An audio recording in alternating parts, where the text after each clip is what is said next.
Call the meeting to order. A little late, but we got some things accomplished.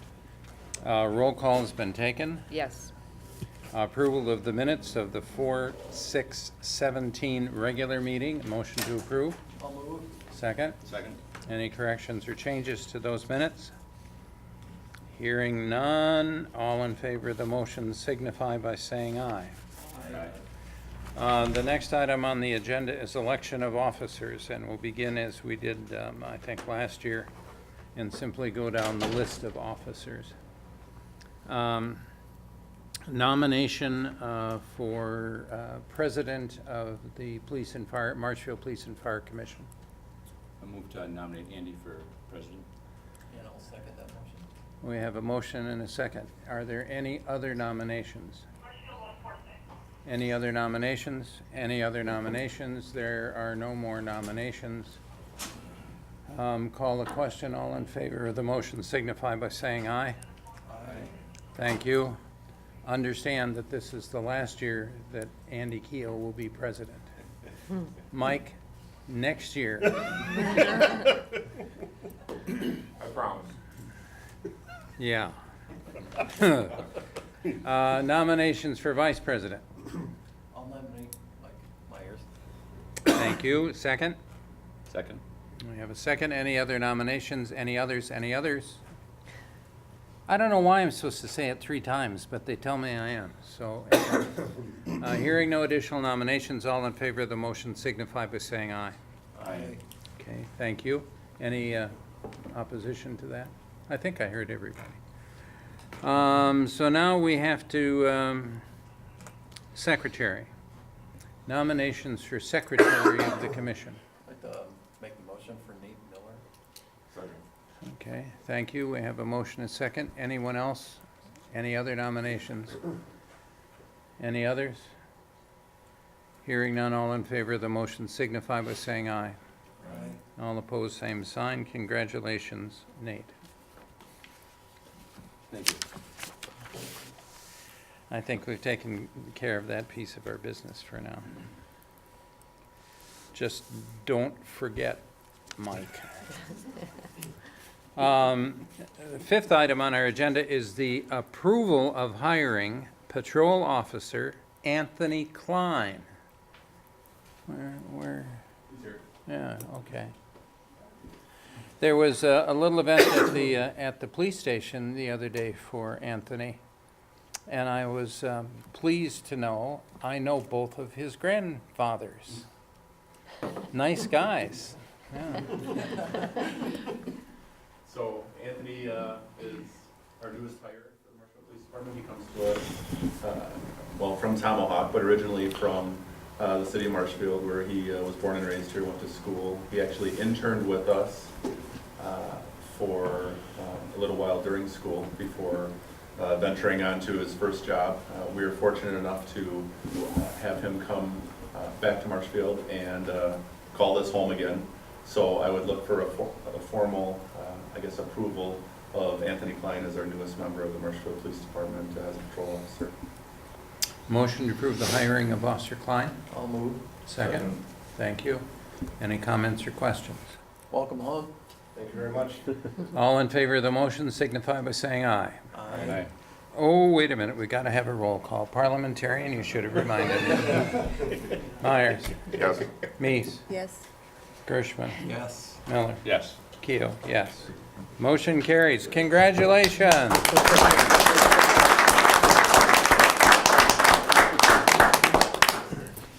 And he has a fine little son. How old is he? Year and a half. Year and a half, named Wyatt. Quiet. So now that's the second little boy just that age I know with that name, and that's, yeah, that's good. Yeah.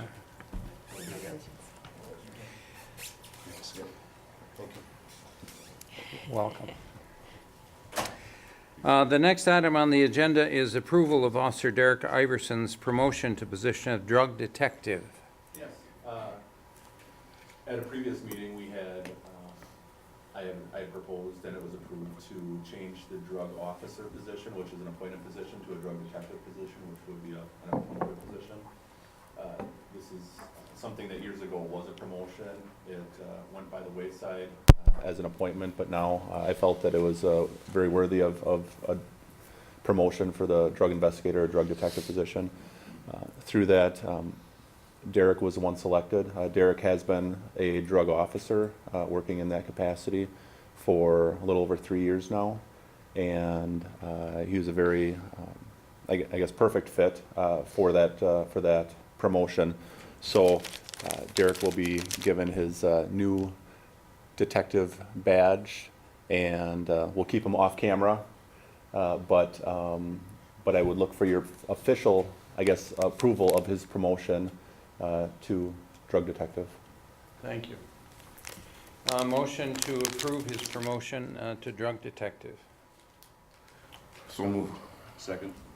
Okay, thank you. We have a motion, we have a second. Are there any questions or comments to the chief? Again, we need a roll call. Myers? Yes. Meese? Yes. Gershman? Yes. Miller? Yes. Keo, yes. Motion carries. Congratulate him for us, would you?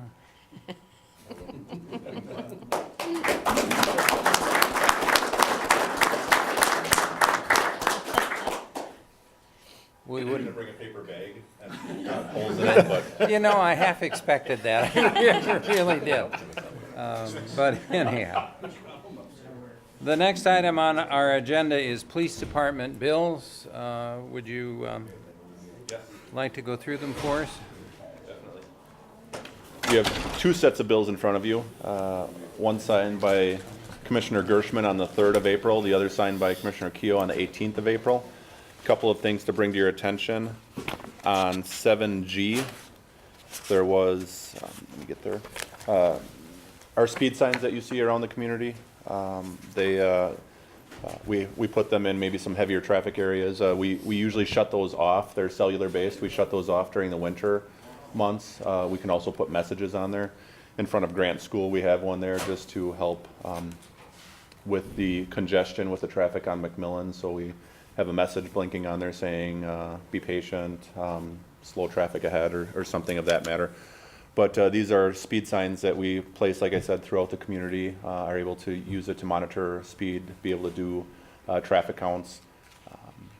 Like I said, we could use it as an unofficial timer for some of these fun runs and such. But those subscriptions for the 3 signs we have come due every year about this time. So that's the $2,600 cost you see there. On 7H, we budget for ballistic vests for our officers. So you'll see on 7H, there was a purchase of $4,200 for 6 vests. We get half of that money back through a grant through the feds. So that's offset slightly, but our initial investment into those ballistic vests for the officers is $4,200. On 7K with our recent, that was a little bit smaller purchase, but with our recent realignment and restructuring of the department, there was the need to purchase additional badges for lieutenant and assistant chief. And that was some of those purchases that you see through strikers on 7K that would be out of the ordinary. And then on 7L, a very worthwhile training both the assistant chief and I went to was down in Kansas City this a couple weeks ago. And that was in reference to facilities planning for public safety buildings. We were able to go down there. The city had budgeted $20,000 for 2018 to just do an assessment of our current police facility to see if it's meeting our needs and if there's any thing we have to plan for in the future related to remodeling, possibly building new. And we thought prior to the city investing that $20,000, it would be wise to go to a facilities planning seminar. The closest one was in Kansas City. But the assistant chief and I went. It was worthwhile. We brought forth a lot of information, realized that there's some things we could do in the now and some things that we could do to better prepare for that investment of that money in 2018 and beyond. So I'd be happy to answer any questions you have through those bills. Otherwise, I ask for your official approval. Move to approve. So moved. Thank you. Thank you. Questions for the chief? Hearing none, we'll have a vote. A roll call again. Myers? Meese? Gershman? Yes. Miller? Yes. Keo, yes. Gotcha. Approval of fire department bills. Again, you have two sets of bills in front of you. One was signed by Commissioner Franklin on March 31st, the other by Commissioner Keough on April 17th. A lot of routine items, annual services done. Probably the biggest one that will jump out at anyone that looks at the bills is on page 8D.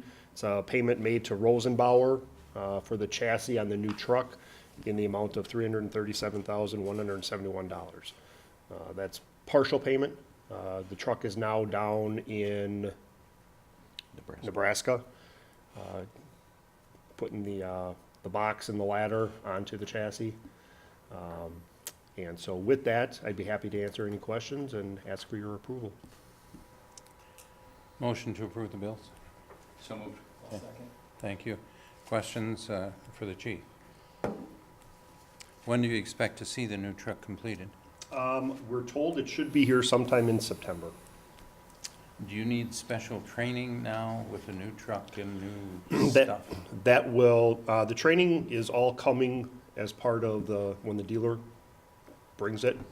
So they'll be doing training, and the truck committee is currently finalizing the equipment needs that are all included in the budget for the truck. And then they'll be starting to order that equipment out of the truck budget. Okay. Jen, just so you know, this truck is $1 million in better. Trucks are expensive. Yeah. Anything else? If not,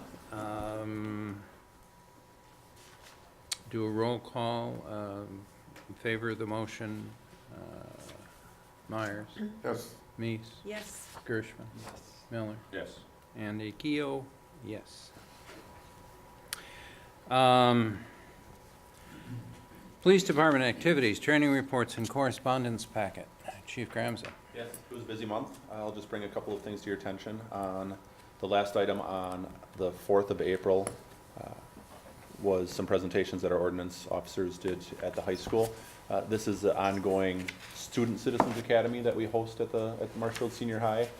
We've done this now, I think this is going on our second or third year in an effort to, I guess, raise awareness to our profession, potentially pique the interest of those who may not know what direction they want to go as far as a career, and maybe dissuade others who believe that they wanted to look into law enforcement, and maybe this will potentially talk them out of it before they invest money. But it's a very beneficial program that we do through the Marshfield Senior High, through the criminal justice class, and we do it each semester. We have, I believe, between 10 and 12 presentations at senior high, and this was just an example of one of them. On the 11th of April, we started our Citizens Academy for the city of Marshfield. We currently have 16, I believe, attending that Citizens Academy. It's every Tuesday night from 6:30 until 9. And the first presentation was on the 11th. We've also had one on the 18th and on the 25th. They get to learn things about the Detective Bureau, about ordinance, about the police administration, our SWAT team, just routine patrol operations, drug enforcement, the canine program. We get to bring them out to our range, and they get to shoot our weapons that we have. They get to see the insides of the vehicle and all of the vehicles that we have. So that's, again, a very beneficial program, not only for us to be able to interact with the community, but for the community to learn what we do on a day-to-day basis. On page 9C, on the 21st of April, we took part in the Parents Who Host Lose the Most campaign. This is a campaign to bring attention and awareness to adults who choose to supply alcohol to teens around kind of these milestone times of their life, being prom and graduation. So we worked in conjunction with Marshfield Area Coalition for Youth and the Marshfield Fire and Rescue Department and the school district to just have a human billboard, which involved the students and staff at the schools, and just again use this one day to bring awareness right before prom to the dangers of contributing to underage drinking. And then on the 27th, 28th, and 29th was kind of our biannual prescription drug sorting and collection days.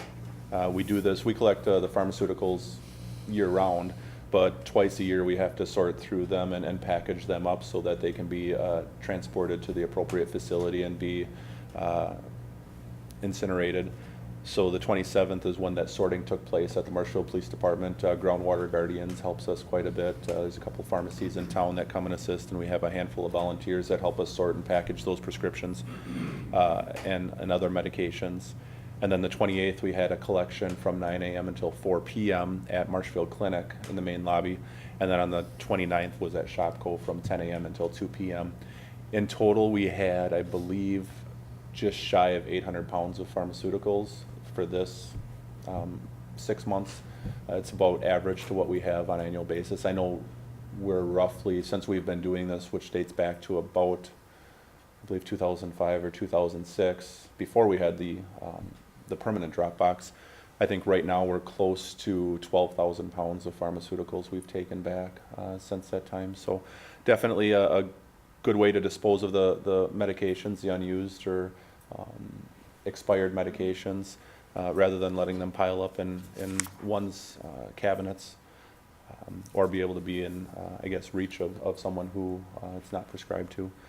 But I'd be happy to answer any questions you have on any of those activities, or would look for, I guess, those to be placed on file. Comments or questions of the chief?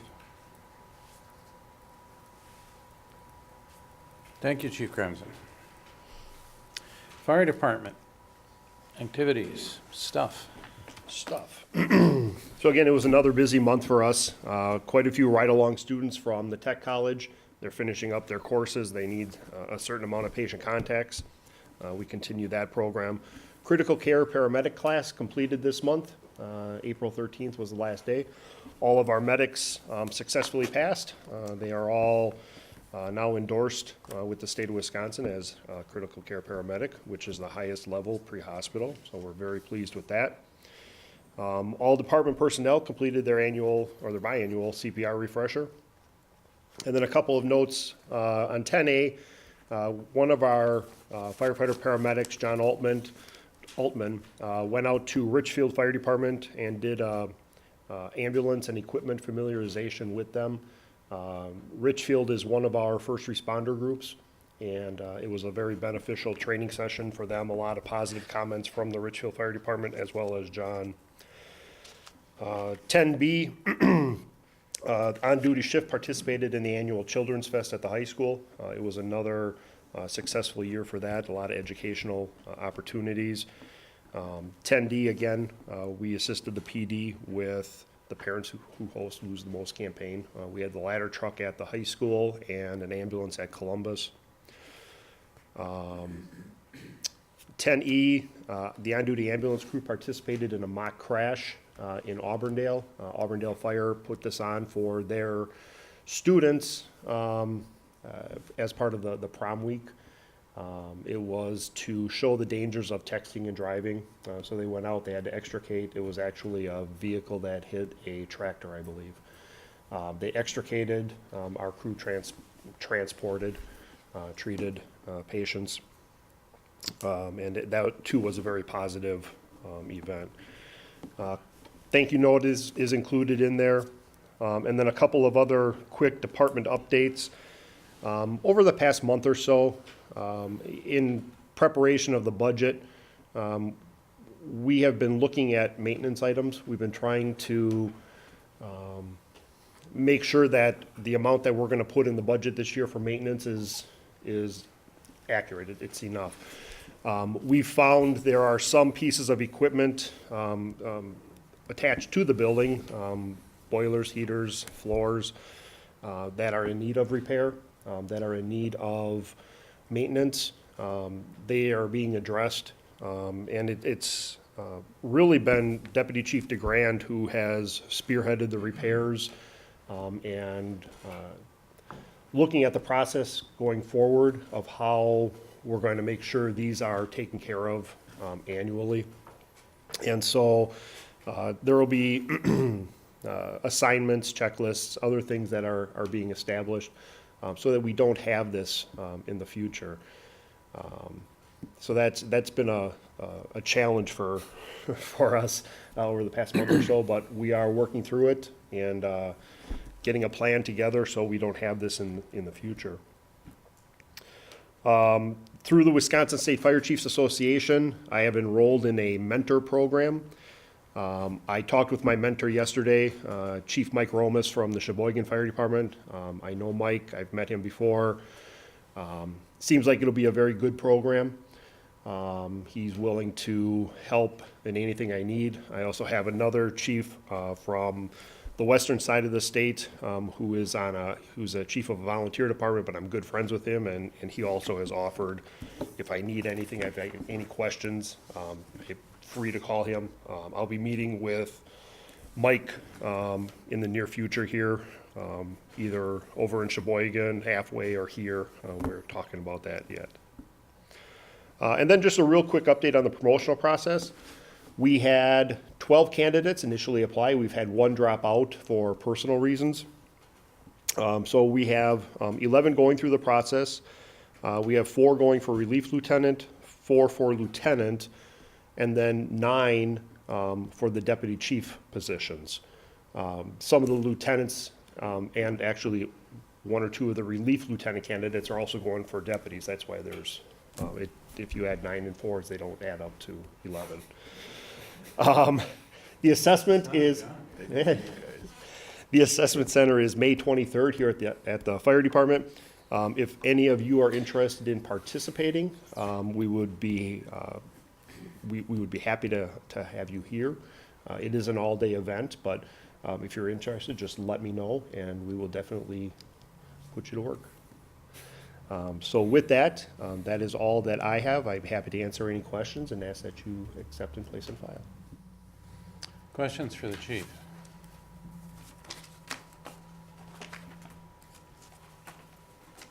Mike, I couldn't tell. I thought maybe and then maybe not. I'm satisfied with the idea of having a mentor, being able to assist you with any questions you got. It's always a lot easier to get some advice or direction from somebody who's already done it, than to try to wiggle yourself through stuff. Yeah, it's a free program through the State Chiefs Association. The mentors voluntarily do it. So it's been a successful program around the state. That works also for you. Anything else? We will keep track of the maintenance issues and the costs that are inherent in that.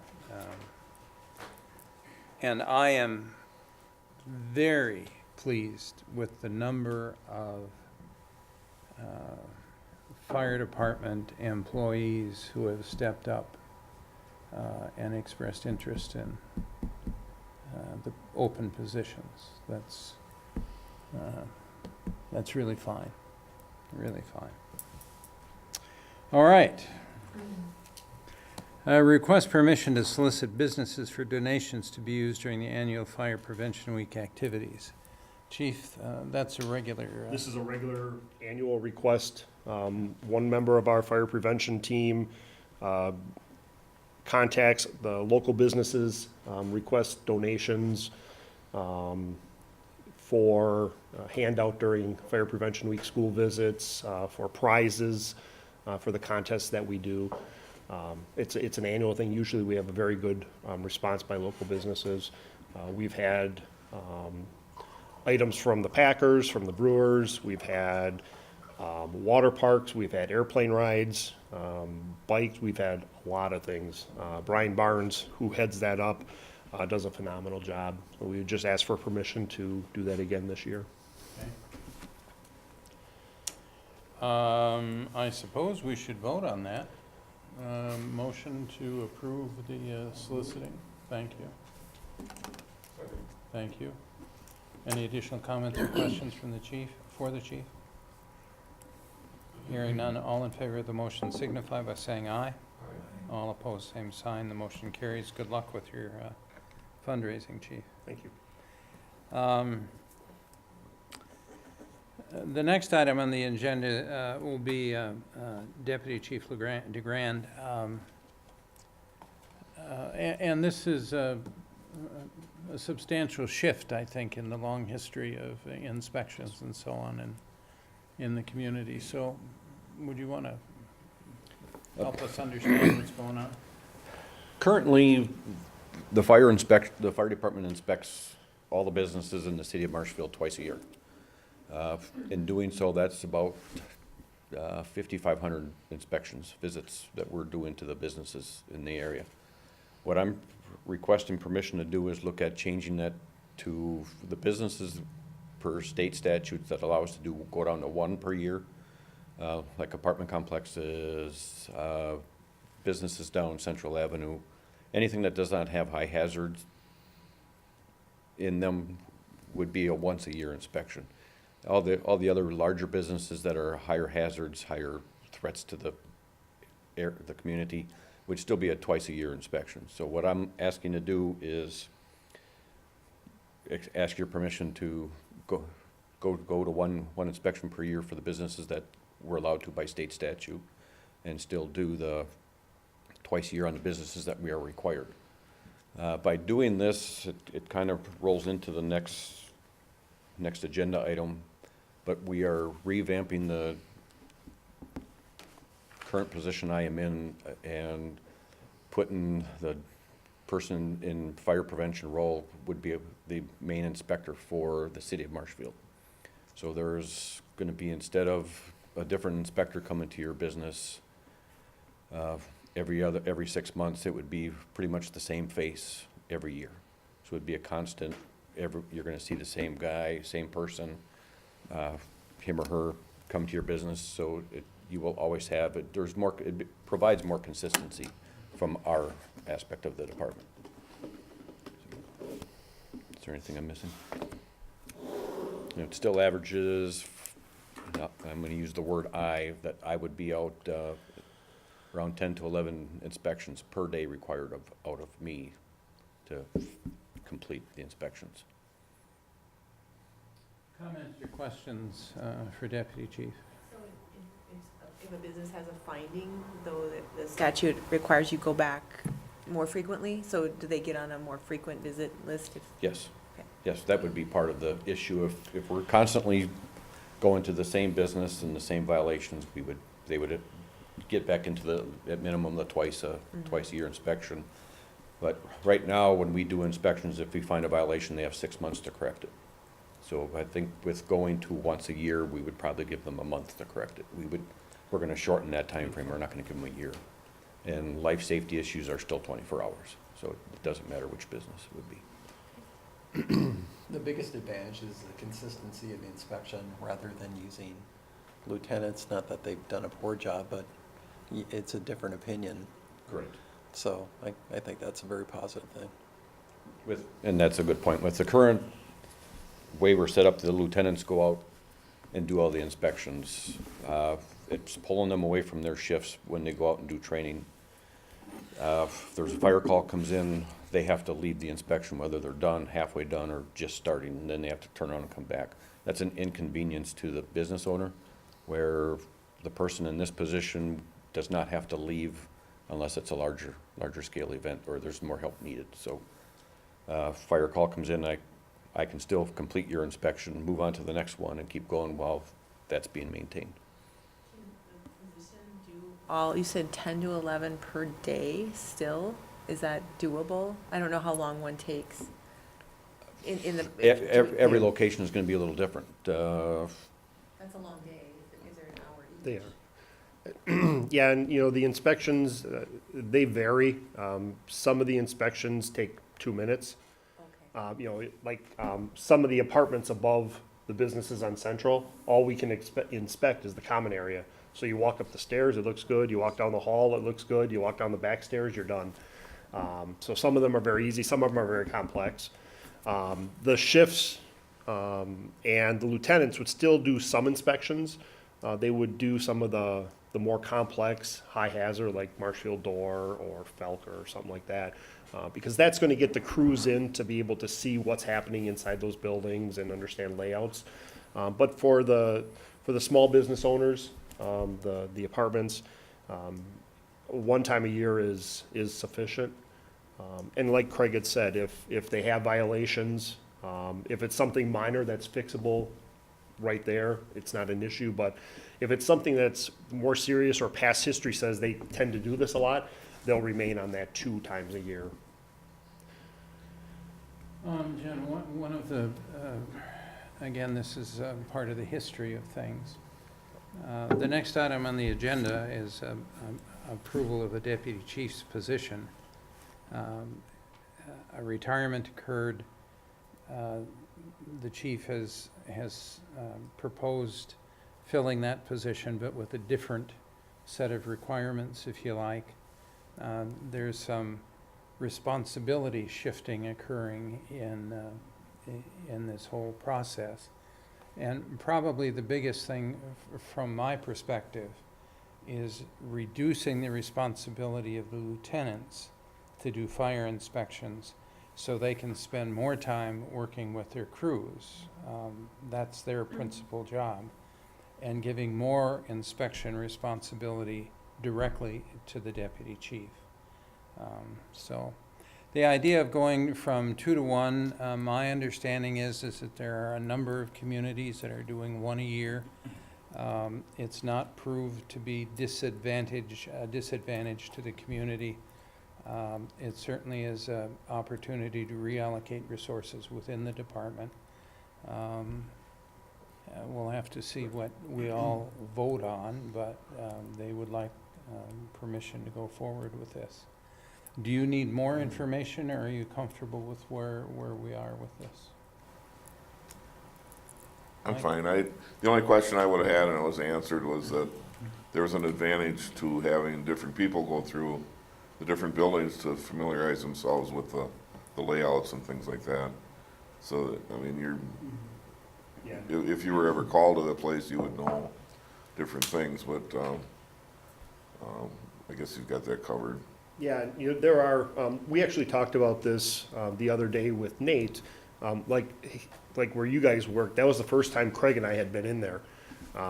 And I'm sure that if our crews, if we said, go over to Miller Publishing and pick this up for me, they would walk in the door like we did and go, are we in the right area? Where do we go? But it would just be a matter of that prevention deputy chief saying, oh, the crews should come through this, and then telling the commanders, let's schedule tours of these facilities because they're new or complex or whatever, which doesn't happen right now anyway.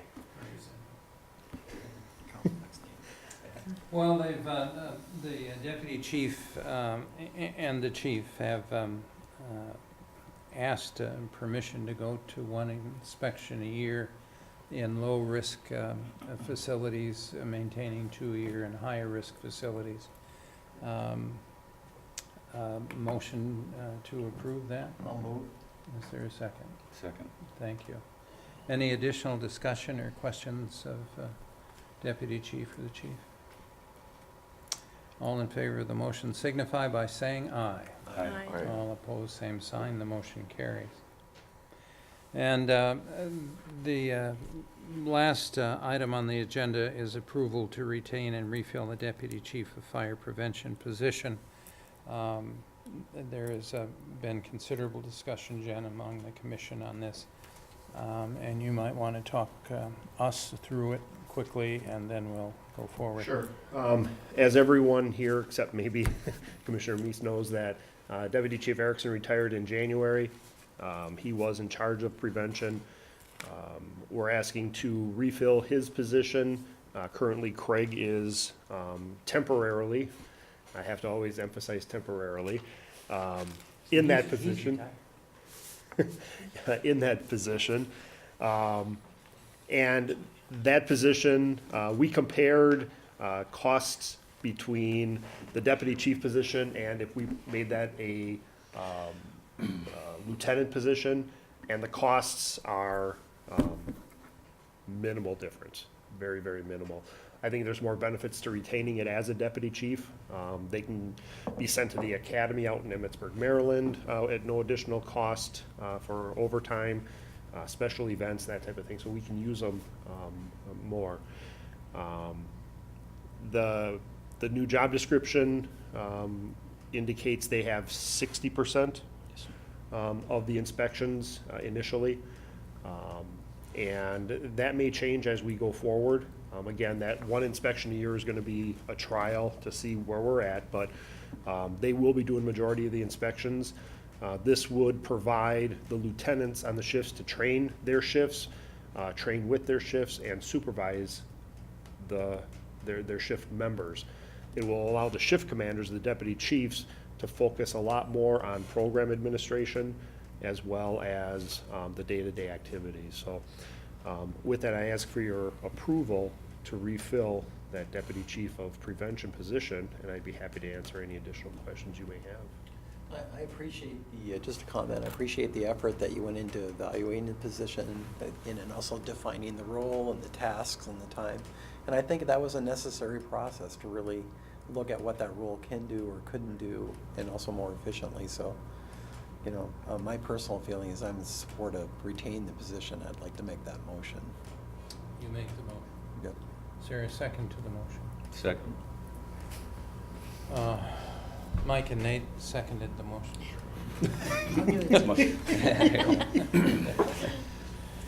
Any additional questions or comments for the chief?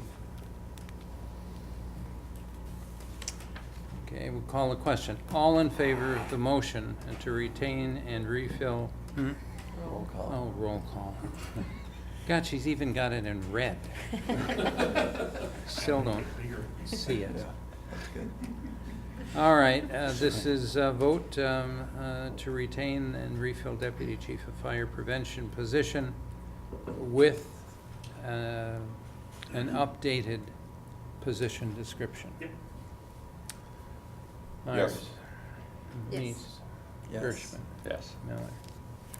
Keo, yes. The motion carries.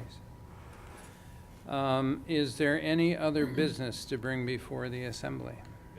Yes, sir. One thing I'd like to just throw a reminder out there that on the Wednesday, the 17th of May is Police Officer Memorial Day. And we annually have a reception at Beal Stadium, weather permitting. Otherwise, we'll be in the cafeteria at the middle school.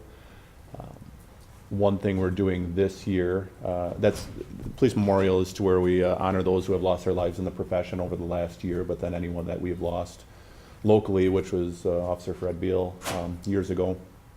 So one thing different about this year is Terry Franklin has agreed to come and speak on behalf of his tenure as a police and fire commissioner. So he'll be our guest speaker during the event. And we have a couple of officers receiving awards, a life-saving award, and they're actually being recognized this Saturday at a state convention down in Wisconsin Dells for an incident they were involved in just outside of the city, where they were able to render aid to an individual who had been in a car crash and may have lost his life had they not been able to respond with some other passerbys present. That we're able to assist. So they're also going to receive an award from us that night as well. So Wednesday, May 17th, I believe 6 o'clock, it might be 6:30, but if you look on our Facebook page and our website, there'll be more details on that to come. But I hope to see not only this body there, but as many from the community that could make it. That would be great. And I can tell you from past experience that for some reason, that night is cold. So bring a jacket. I've learned. Officer Beal lost his life in 1933. Yeah. Yeah, he was responding to a robbery or a burglary at Marshfield Brewery. He was actually a what we would call an auxiliary member, but a part-time officer at the time. Correct, and was shot. And we have not lost an officer since 1933. Correct. We recognize those that have lost their lives within the state, and actually we don't go Sure, through all of them in sure. the nation, but yeah, it's like in any profession. You know, there's- pray God it doesn't happen while I'm involved. I really don't know how